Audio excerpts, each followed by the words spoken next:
But You Really Don't Know.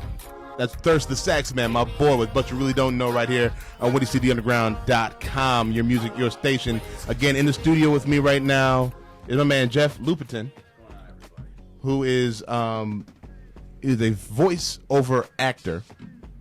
That's a very good.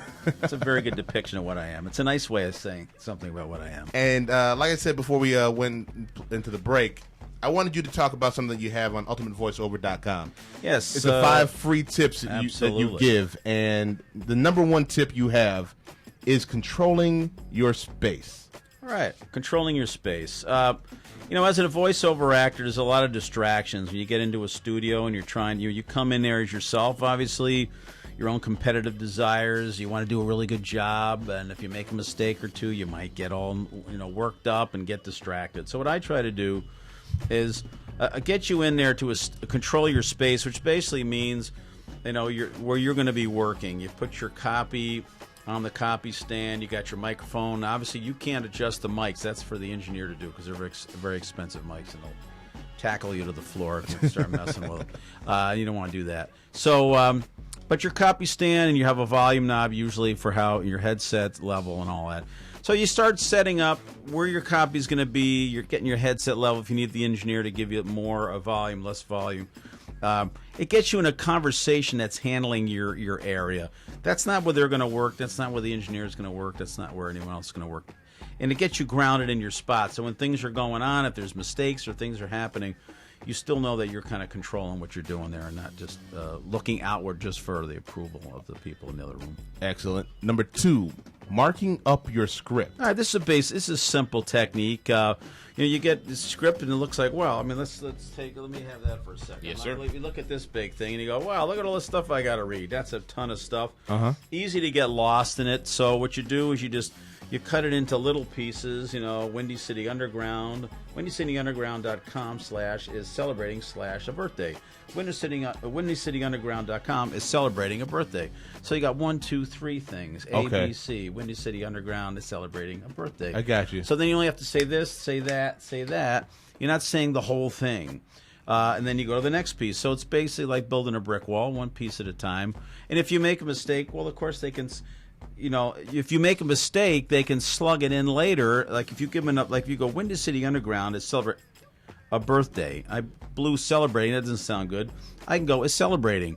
They can put that right in there because I finished each piece definitively. Got you. And then you don't have to say stuff over and over and over again. And that's a great tip because when you want to talk yourself to death. Because when we do it in the industry, when we're doing voice work and doing commercials and stuff like that, that's one thing I know gets on a lot of engineers' nerves. It's just like, speak clearly, finish each word. Yeah. If you want me to, or we're doing the whole thing from the top. Exactly. You don't want to be bothering them, and you don't want to be doing it over and over again. Just keep saying what you're saying. As Dave always says, observe the period, observe the commas. Finish the thought, next thought. Finish the thought, next thought. If you get used to doing that, you're golden, and everything is easy to put together. Number 3, start conversationally. All right, start conversationally. There's a from the time where if you give a little kid a microphone like this, what's the first thing he does? He gets real up close to it and he starts talking really loud. Even adults will do that. They want to perform to it. They want to act. They want to do things. That's not really what it's for.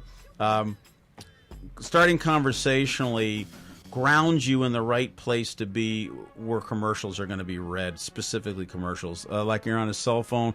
Hey, look, let me talk to you later. I'm doing a radio interview here. Okay, yeah, we're online. Yeah, we're streaming. Yeah, let me talk to you. You ever wonder why? Then you're going from that place right into the commercial. I'm a firm believer in kind of establishing your voice, what it's supposed to be like before you start doing the spot. Okay. Then your brain wants to imitate everything you do. Like if you start talking like this, it wants to keep talking like that. It doesn't want to change. Right. So if you set the right tone, you just flow right over the words. And then again, keep everything stupidly easy. You don't want to be, trying too hard. Performing, doing too much from the mic. Just talk conversationally, and then you're already pretty much where you got to be. Number 4, lean into your read. This is the one where I read everything, and I'm like, okay, I get that, I get that, I get that. What the hell does this mean? Well, leaning into the read basically is using your body as a trigger to emphasize the copy. A lot of people will read like this. They'll just kind of be talking like this. and they'll just be basically droning on. And I say lean into the read. I'll say if you lean in, then you got some emphasis. Then you're starting to make a point. Then you're starting to drive the spot a little more. If you're back here, you're kind of passive, just sort of, well, I'm just sort of saying stuff. Right. If you're up here, I always use the example of parents. Parents go, if a parent says, kids, could you stop doing that? Could you guys, you're not going to listen, please? If they go, could you stop doing that? Could you put that down? Even if they're quieter, they lean in. Right. It's almost a martial arts thing. The energy is coming towards you. The emphasis is coming towards you. Your body's saying, I'm being more aggressive and more pointed with what I'm saying, rather than being back here and just, blah, blah, blah. I got you. So that's what that means. And the last number 5, kill those popping peas. This right here is the one that everybody that talks on a mic is taught. This one right here. This is like almost like the golden rule. Don't pop your peas. Well, popping the peas, if you take it back, what I'm really getting at here, you don't want to be distracted when you're in a session and you're reading copy and they go, oh, you popped that one. Oh, you popped that one. Oh, shoot. Oh, you popped that one. Oh, shoot. You got that one this time. This take was good. Mm-hmm. Next take, you popped it. If you start doing that, you're going to be totally distracted. You're going to be totally upset with yourself, and then you're gone. You're no longer going to be of any use in there. So what you do is you kill it. How you kill it, there's different ways of doing it. One way is, quite frankly, if you notice now, right now I'm talking right in front of the mic, so you're going to hear the P's. I can just send the P down here, put my copy here, just talk onto the mic. That pretty much takes care of it. It may just be only one word in the script. Sometimes there might be 4 or 5 or 6 if the company's got a lot of P's in its name. Then you might want to just keep your head here. Another way to do is talk across the mic. Now I'm blowing the wind on my hand over here. Right. That's and then the old-fashioned way was we used to knock your teeth out with your hand there. You don't want to do that. I already have a cap on my tooth. I don't want to do that. And for all these tips right here, ultimatevoiceover.com. How do people get in touch with you if they want to heed your wisdom? Yes, if you want to work with me individually, or if you want to do a voiceover demo, Jeff Lupetin at Gmail, googlemail.com, Jeff Lupetin at Gmail, that'll do it.